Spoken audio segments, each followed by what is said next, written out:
오늘은 일명 탕자의 비유입니다. 지금 이 비유는 잃어버린 것을 다시 되찾는 것에 대한 기쁨과 즐거움에 대한 비유입니다. 세리와 죄인들이 예수님의 말씀을 들으러 오자 예수님께서 영접하고 함께 식탁 교제를 나누는 모습을 보고 바리새인과 서기관들이 수군거리고 못마땅해 하는 모습을 보고 세 가지 비유를 말씀을 하셨습니다. 첫 번째 비유는 양 100마리 중에 잃어버린 한 마리를 찾았을 때의 기쁨이 얼마나 큰가. 그래서 그 양을 어깨에 메고 집에 와서 이웃과 벗을 불러다가 나와 함께 즐기자. 내가 나의 잃은 양을 찾아내었노라. 라는 말씀이었고요. 두 번째 비유는 이제 10드라크마 중에 동전 하나죠. 잃어버린 한 드라크마를 찾았을 때의 기쁨입니다. 이 한 개가 중요한 이유는 이 한 개의 동전이 없으면 9개로는 완성이 안 되는, 그래서 반드시 한 개가 있어야 10개가 가지고 있는 의미가 완성이 되기 때문에 주인의 입장에서는 집안을 뒤져서라도 반드시 찾아내야 하는 거죠. 그리고 찾아냅니다. 찾아낸즉 벗과 이웃을 불러 모으고 말하되 나와 함께 즐기자. 이와 같이 죄인 한 사람이 회개하면 하늘에서는 회개할 것 없는 의인 99으로 말미암아 기뻐하는 것보다 더하고 하나님의 사자들 앞에 기쁨이 된다는 말씀이었고요. 오늘은 아들이 둘이 있는데 이 둘 중에 하나를 잃었다가 찾았을 때의 기쁨이 얼마나 큰가. 그리고 초청을 하죠. 나와 함께 즐기자. 근데 못 즐기는 사람이 있어요. 당장 바리새인과 서기관들이 즐기지 못합니다. 오히려 잔뜩 화가 났습니다. 그리고 오늘 본문을 읽진 않았지만 첫째 아들이 그래요. 다음 주죠. 이 상황을 보고 굉장히 분노합니다. 이렇게 본다면 더 심각한 건 둘째 아들이 아니라 첫째 아들인 것 같아요. 어찌됐건 둘째 아들은 지금 잔치에 참여했습니다. 근데 첫째는 이 아버지의 잔치에 참여하지 못하고 들에 있죠. 밖에 나가 있습니다. 오늘은 둘째 아들에 대해서만 잠깐 다루고 이 첫째는 다음 주에 다루겠습니다. 이 둘째 아들은 인간의 모습을, 인간의 실존을 가장 잘 보여주는 그런 인물입니다. 특히 하나님 아버지를 떠난 인간이 어떻게 되는가, 어떤 상황에 놓여 있는가를 가장 리얼하게 보여주는 인물이 둘째 아들입니다. 보시면서, 인간이 이런 존재구나, 이런 상황에 처해 있구나, 라고 우리 안에 이런 의식과 생각들이 존재하고 있음을 이해하시면서 보시면 좋을 것 같습니다. 12절 한번 같이 다시 읽어볼까요? 12절 시작. 그 둘째가 아버지에게 말하되 아버지여 재산 중에서 내게 돌아올 분깃을 내게 주소서 하는지라. 아버지가 그 살림을 각각 나누어 주었더니. 유대 사회에서 부모가 살아계실 때 유산을 달라고 하는 것은 아주 비정상적이고 비상식적인 요구입니다. 유대 사회뿐만 아니라 우리 시대에도 마찬가지죠. 부모가 버젓이 살아있는데 나에게 줄 재산을 달라 그러면 어떨까요, 여러분? 주나요? 줄까요? 한마디로 욕을 좀 하겠습니다, 제가. 진짜 싸가지가 없는 거죠. 개싸가지가 없는. 아주 못된 행동입니다. 그런데 희한하게 아들의 요청대로 아버지가 그 살림을 각각 나누어 줘요. 이 부분이 참 늘 걸려요. 아버지가 엄하게 가르쳐서 안 주면 되잖아요. 근데 아들의 요구대로 각각 큰아들과 작은아들에게 나누어 주어요. 선악과를 따먹을 때도 사실은 그렇잖아요. 하나님 좀 강제로 막으셨으면 얼마나 좋겠어요. 근데 이게 우리에게 주신 자유의지에 대한 하나님의 허용이신 것 같아요. 참고로 장남이 둘째 아들보다 더 많이 받죠? 2배는 더 유산을 많이 받습니다. 법이 그래요. 그 후 며칠이 안 돼서 둘째 아들이 재물을 다 모아가지고 현금화해서 먼 나라로 떠납니다. 어떻게 보면 되게 치밀하고 주도 면밀하게 생각을 계속 해왔던 것 같아요. 근데 가서 잘 살면 좋겠지만 너무나도 짧은 시간에 거기서 허랑방탕하여 그 재산을 완전히 낭비합니다. 13절이죠? 한번 같이 읽어볼게요. 시작. 그 후 며칠이 안 되어 둘째 아들이 재물을 다 모아가지고 먼 나라에 가 거기서 허랑방탕하여 그 재산을 낭비하더니 한 줄 안에 그냥 다 들어있어요. 너무나 짧은 시간에 금방 허랑방탕하여 그 재산을 낭비해버립니다. 순식간에. 얼마나 아버지와 가족을 떠나서 멋지게 살고자 했으면 이렇게 신속하게 거침없이 이렇게 했겠을까요? 근데 결과는 뭡니까? 가진 재산을 허랑방탕하게 낭비하는 것 말고는 아무것도 없습니다. 물론 약간의 쾌락이나 이런 건 있었겠죠. 그러나 순간입니다. 여기서 낭비하다는 의미는 흩어버리다라는 그런 의미예요. 날려버리다, 흩어버리다 그런 의미입니다. 아버지도 그 자식에게 재산을 각각 나눠주죠. 아버지의 나눠줌은 뭡니까? 자비의 나눠줌이에요. 자비. 은혜의 나눠줌이죠. 근데 둘째 아들도 역시 아버지로부터 받은 재산을 나눠줘요. 근데 여기서의 나눠줌은 어떤 의미가 있을까요? 방탕입니다. 방탕. 아버지의 나눔과 아들의 나눔이 아주 극명하게 대조가 되는 부분입니다. 둘째 아들은 그가 가진 재산을 아주 순식간에 다 흩어버리고 날려버립니다. 그리고 그 결과 어떻게 돼요? 궁핍한지라.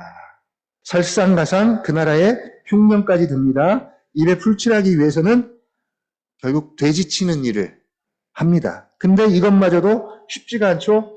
원래는 부유한 유대인 가정의 도련님이었어요. 귀한 아들이었습니다. 그런데 지금은 이방인의 종이 되었고요. 설상가상 돼지는 굉장히 부정한 동물이잖아요. 그래서 유대인들은 돼지치는 일을 아주 부정한 일로 봅니다.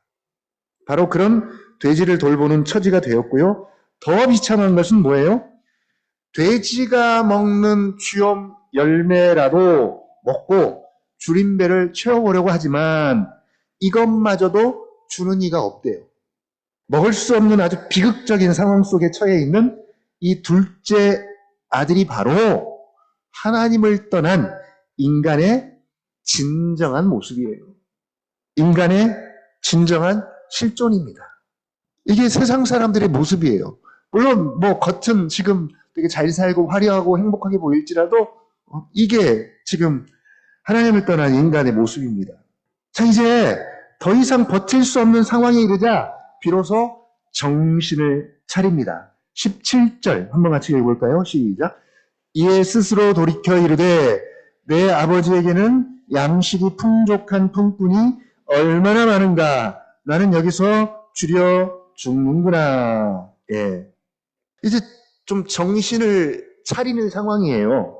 이제 남은 것은 정말로 죽는 일만 남았죠? 예, 죽는 일만 남았습니다. 더 이상 이제 비참해질 때가 없어요. 더 이상 낮아질 때가 없습니다. 죽으면 끝이에요. 근데 더 이상 버틸 수 없자 정신을 차리고 아버지 집에서 누렸던 풍족한 삶을 회개하고 독백합니다. 회개의 시작이죠. 그래서 가끔 하나님께서 우리를 이런 극단적인 상황까지 몰고 가시는 것 같아요. 허용하시는 것 같아요. 지금 둘째 아들이 그래요. 갈 때까지 다 갔습니다. 그러니까 비로소 정신을 차리게 되는 거죠. 지금 둘째 아들이 아버지를 떠나서 얻은 게 뭐예요? 얻은 게. 뭘 얻었습니까?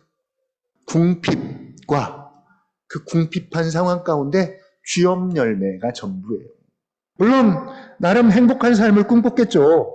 아버지를 떠나서 자유로이 살면 얼마나 즐겁고 행복하겠어요. 나름 얼마나 꿈꾸고 계획하고 생각했겠어요. 근데 지금 현실은 돼지가 먹는 지엽 열매뿐이고 이것도 주는 이가 없어서 먹을 수도 없는 아주 극단적인 궁핍과 결핍의 상황입니다. 그러나 둘째 아들이 살 길이 있습니다. 붙잡고 있는 지엽 열매를 내려놓고 빨리 아버지 집으로 돌아가는 것이죠. 근데 양심은 있어요. 양심은 있어서 18절 뭐라고 말합니까? 18절 시작.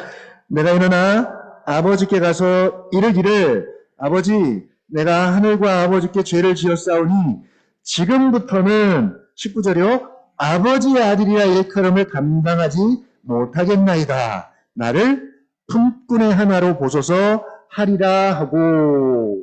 예. 어때요? 살아있는 좀 양심처럼 보이지 않나요? 염치가 있죠. 어떻게 아버지의 아들이라고 주장을 하겠어요? 아마 우리 같아도 그럴 거예요. 너무 염치가 없으니까. 자, 그리고 19절과 같은 마음을 가지고 20절 행동합니다. 시작. 이에 일어나서 아버지께로 돌아가니라. 아직도 거리가 먼데 아버지가 그를 보고 측은히 여겨 달려가 목을 안고 입을 맞추니. 여기서부터는 아버지를 보여줍니다. 사실 아들은 아직 아버지께 자신의 잘못에 대해서 용서를 빌지도 않은 상황이에요. 근데 아버지의 반응이 너무 놀라워요. 아직도 거리가 먼데 아버지가 그를 봅니다. 아니, 아버지가 둘째 아들이 돌아올지 어떻게 알고 멀리서 알아보고 아들에게 달려왔을까요? 부모 마음이 그런 거죠. 아들이 떠날 때부터 하루도 이 아들을 잊은 적이 없는 거죠. 생각을 안 한 날이 없습니다. 혹시 시골에 사신 분들은 아마 이런 상황을 충분히 이해하실 거예요. 이렇게 높은 곳에 이렇게 집이 있으면, 높은 곳에 살면 마을 전체가 한눈에 다 들여다 보입니다. 특히 그래서 마을 입구로 들어오는 입구길이 저 멀리서 눈에 딱 보여요. 그래서 매일매일 그냥 무의식적으로 거기를 쳐다봐요. 뭐가 마을로 들어오는지 다 보입니다. 그런데 그때 마침 어렴풋하게 아들의 모습이 보이는 거죠. 아직도 거리가 먼데 아버지가 그를 보고 측은히 여겨 달려갑니다. 집 나가면 개 고생이라는데 아버지는 아들의 마음을 이미 알고 아들의 상황도 다 예측하고 있었을 거예요. 얼마나 고생을 했겠습니까? 측은히 여겨 달려 나옵니다. 아마 신발도 안 신고 보자마자 뛰어갔을 거예요.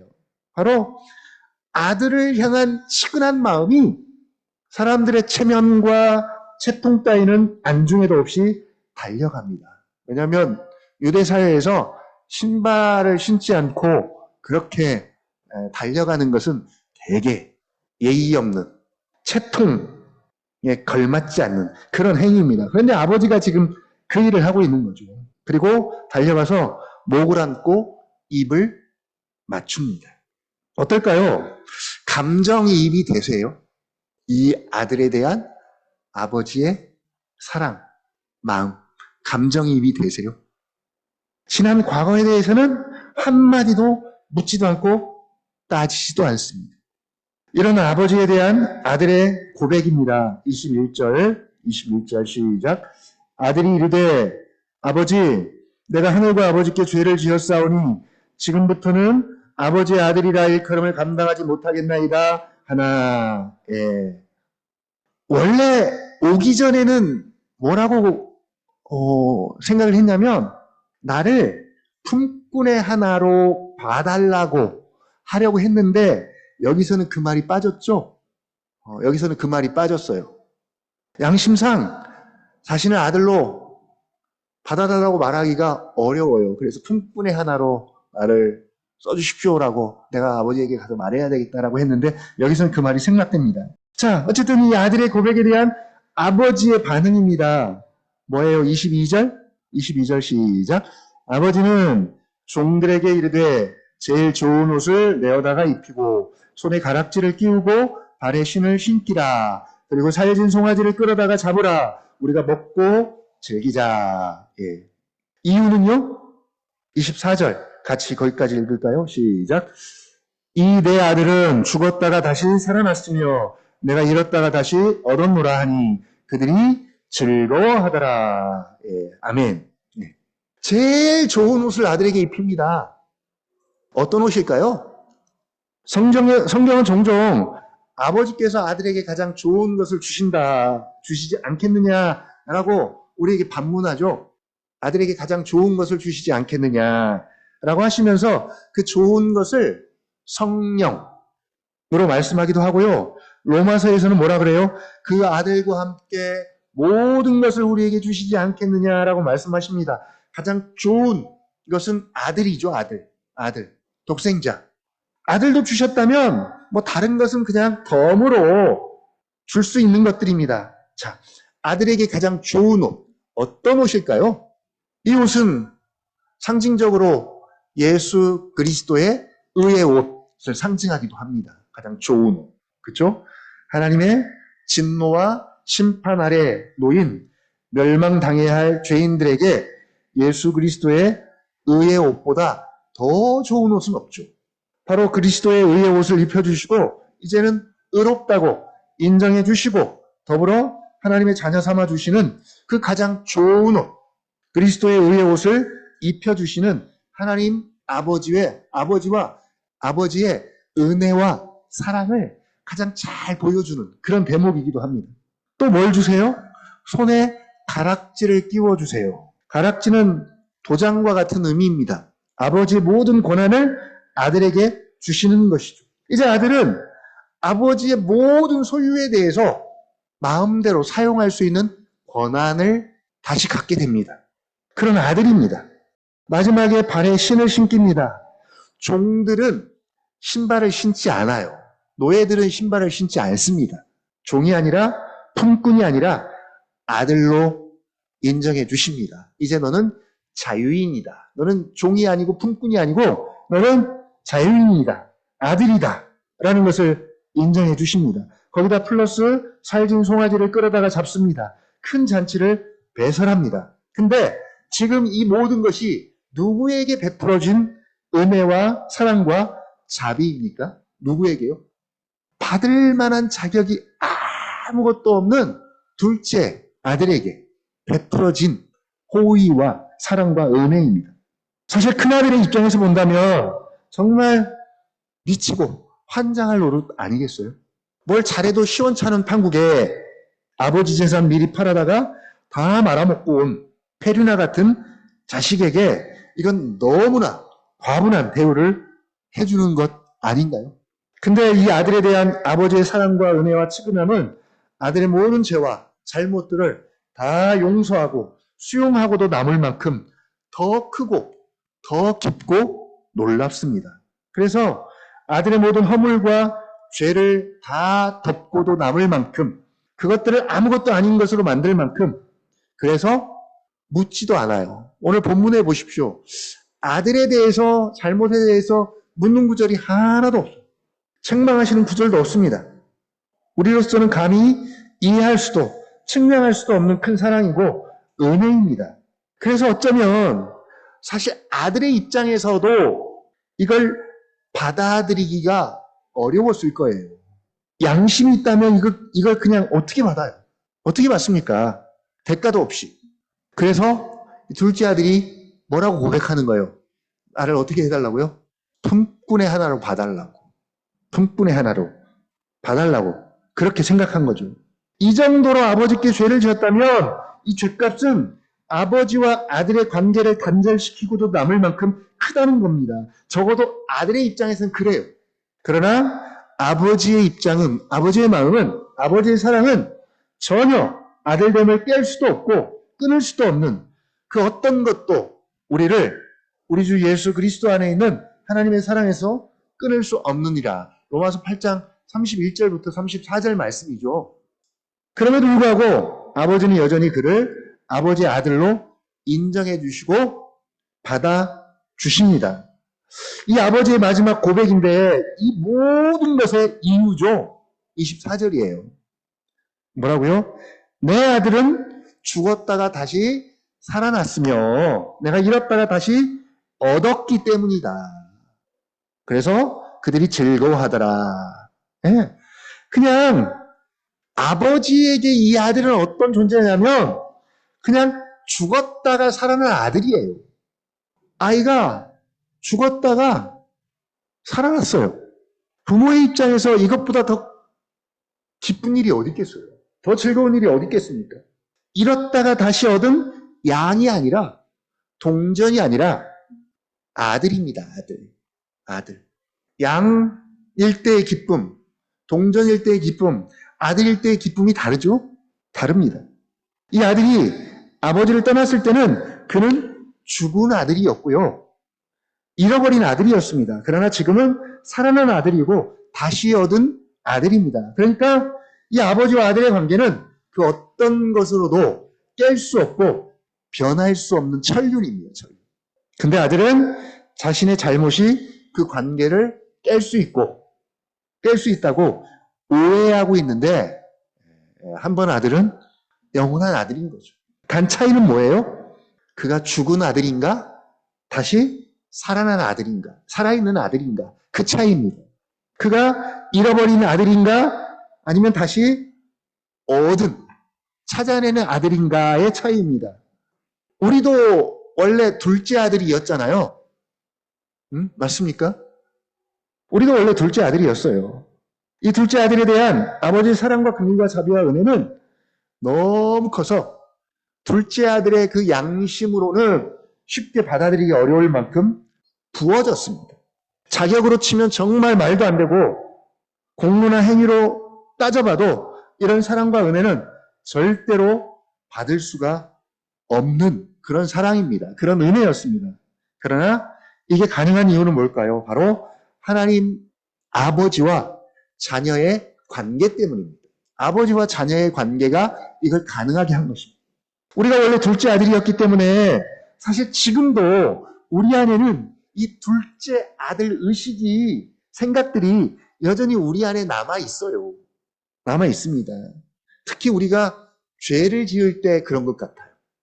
이 둘째 아들이 살 수 있는 방법은 뭘까요? 아버지께 돌아가는 것입니다.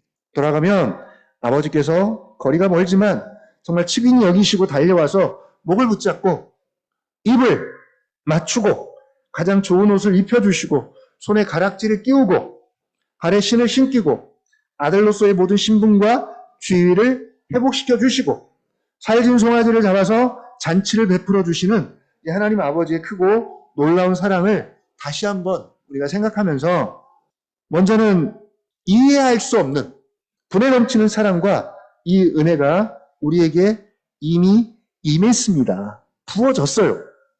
우리가 알든 모르든 믿든 안 믿든 이미 임했고요. 부어졌습니다. 오늘 둘째 아들에게 그런 부어졌던 그 사랑과 은혜가 우리에게도 이미 부어졌습니다. 임했고요. 그리고 우리가 하나님의 자녀가 된 것, 자녀라는 사실을 먼저 알고 또 기뻐하고 즐거워했으면 좋겠습니다. 이게 우선인 것 같아요. 먼저 우리가 알아야 합니다. 이해해야 합니다. 그리고 기뻐하고 즐거워해야 합니다. 두 번째는 여전히 죽은 아들, 잃어버린 아들이 있어요. 세상에 널려 있습니다.